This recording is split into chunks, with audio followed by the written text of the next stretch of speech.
Assalamualaikum warahmatullahi wabarakatuh. Waalaikumsalam warahmatullahi wabarakatuh. Alhamdulillahi rabbil alamin. Wassalatu wassalamu ala sayyidil mursalin. Amma ba'du, fa'a'udhu billahi minasyaitanir rajim. Bismillahirrahmanirrahim. Mari kita berselawat.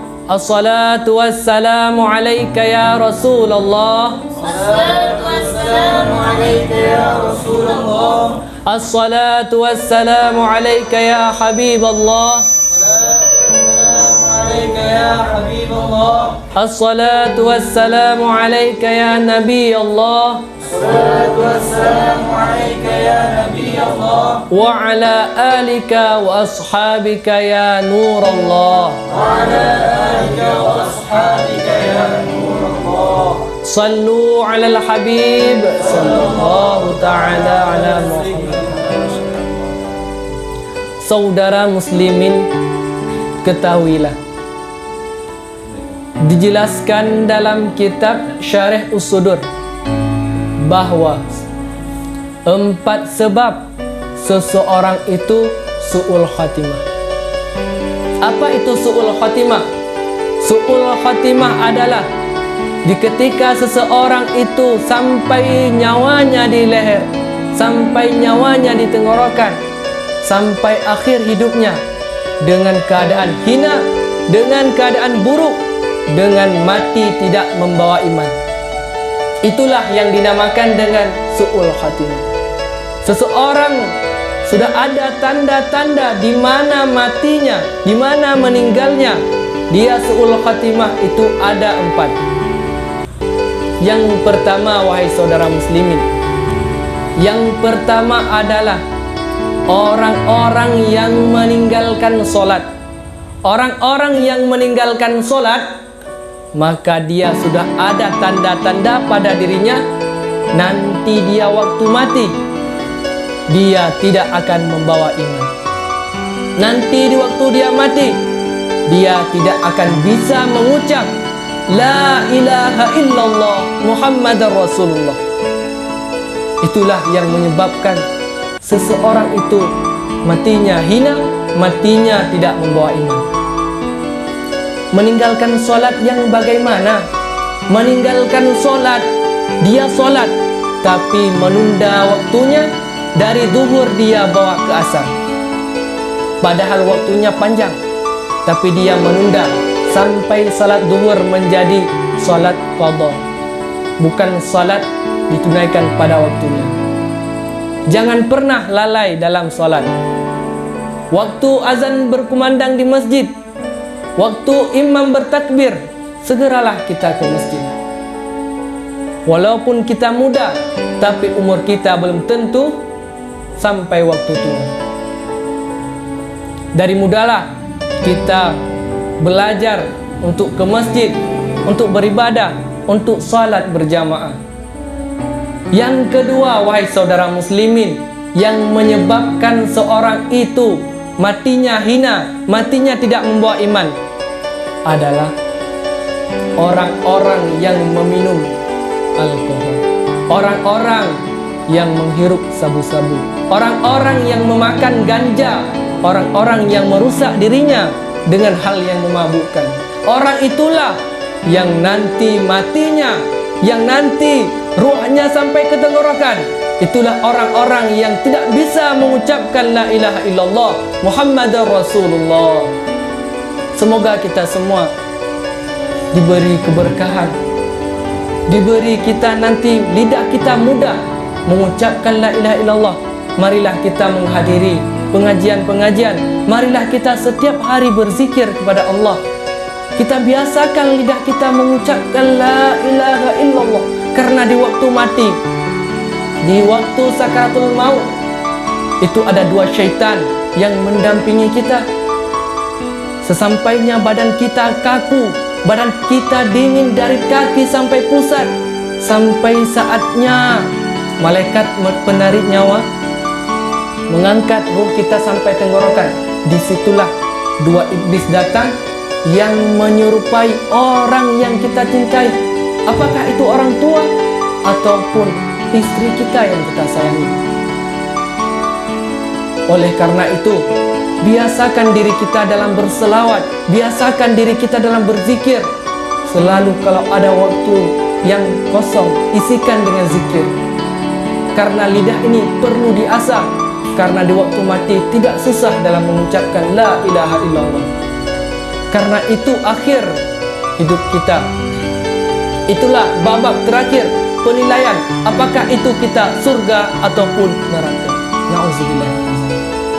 Wahai saudara muslimin, yang ketiga yang menyebabkan seseorang itu su'ul khatimah adalah orang yang durhaka kepada orang tua, orang yang selalu mencaci orang tua, orang-orang yang melupakan jasa orang tua. Itulah orang-orang yang matinya nanti tidak bisa mengucapkan la ilaha illallah Muhammadar Rasulullah. Kita sering melupakan jasa orang tua. Orang tua di waktu kecil kita menangis di pasar. Orang tua sampai malu menggendong kita. Orang tua hendak salat tahajud di tengah malam, karena kita mengompol, karena kita menangis, sampai beliau menunda salatnya, menunda ibadahnya, karena kita yang menangis tengah malam, karena kita yang mengganggu beliau hingga ibadahnya ditinggalkan. Mana balasan jasa kita saat ini? Jangan pernah menghardik orang tua, jangan pernah mencaci orang tua. Dalam Al-Quran menjelaskan, fala taqul lahuma uffin, jangan pernah kau katakan uff kepada kedua orang tua. Padahal kata itu sedikit. Jangan pernah katakan uff. Apalagi kalau kita mencaci orang tua, membentak orang tua, itu penyebab seseorang itu matinya tidak bisa membawa iman.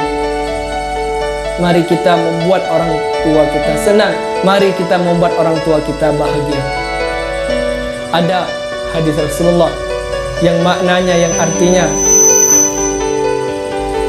jika kalian pengen melihat wajah Allah, pengen melihat Allah itu senang bagaimana, maka pulanglah ke rumah, lihatlah orang tuamu, buatlah dia bahagia, buatlah wajah dia tersenyum bahagia karenamu. Itulah di saat Allah bahagia kepadamu. Jika kamu ingin melihat wajah Allah yang tersenyum, maka buatlah wajah orang tuamu tersenyum dan bahagia karena kebaikanmu.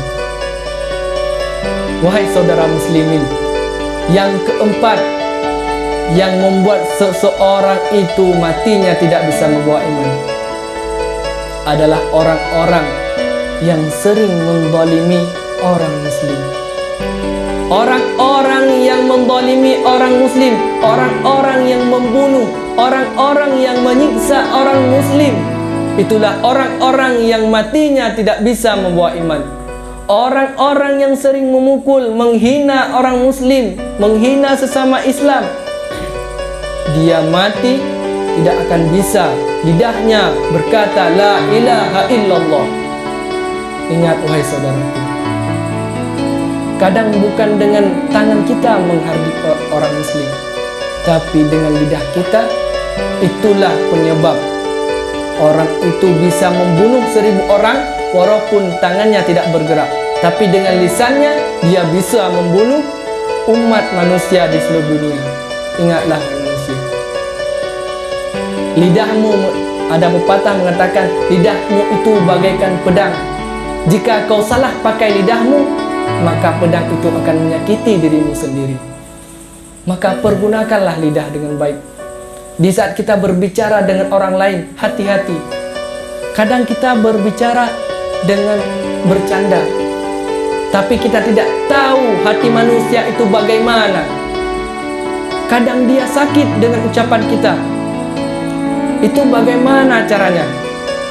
Kita harus meminta maaf. Harus sering-sering kita menjaga lidah kita dengan cara berdiam diri. Berdiam, kalau tidak ada kata-kata yang perlu, maka diamlah. Ma'asyiral muslimin rahimakumullah.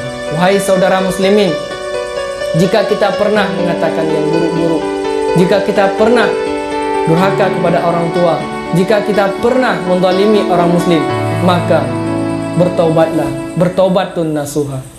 Kita minta pertolongan kepada Allah agar nanti mati kita, agar nanti waktu kita sakaratul maut, dengan lidah mudah kita mengucapkan la ilaha illallah Muhammadur Rasulullah. Di saat malam mari kita salat taubat, mari kita berdoa kepada Allah dengan air mata yang mengalir, dengan rasa hati yang benar-benar, ya Allah, saya tidak ingin mengulangi dosa, ya Allah.